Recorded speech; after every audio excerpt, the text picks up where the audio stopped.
Quando si sente parlare di necropoli, solitamente vengono i brividi e vengono in mente le cose più scure e brutte.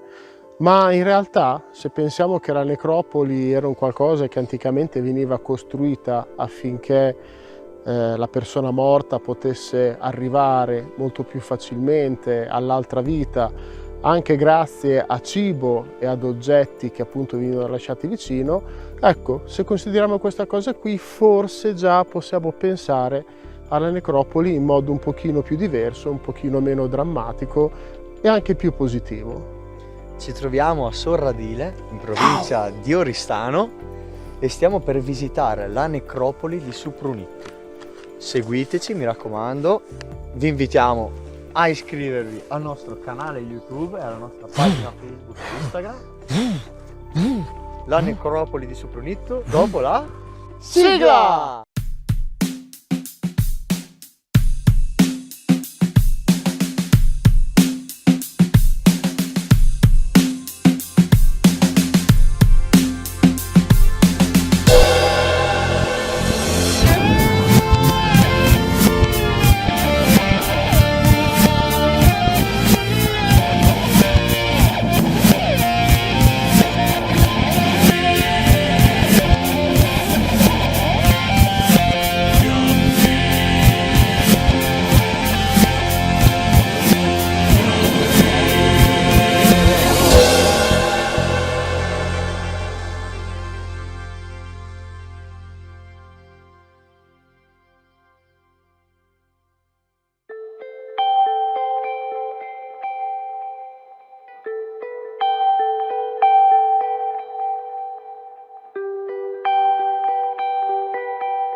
Questo complesso è costituito da due agglomerati costituiti in totale da 27 Domus Deianas, ben 27 Domus Deianas. Alcuni sono raggiungibili appunto entrando lateralmente, altri invece sono accessibili soltanto calandosi dal piano sovrastante. La quasi totalità delle tombe, composte da diversi ambienti comunicanti, presentano uno sviluppo planimetrico prevalentemente longitudinale, saltuariamente interessato dalla presenza di vani laterali. Tutto questo complesso fa parte di un'epoca che va dal 3005 al 2900 a.C., quindi stiamo parlando di 5500 anni fa.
E dopo questa esperienza abbastanza agghiacciante, abbastanza ragnatelante e vermante, questa cosa qui dovrebbe riuscire a farvi intendere l'esperienza che abbiamo vissuto.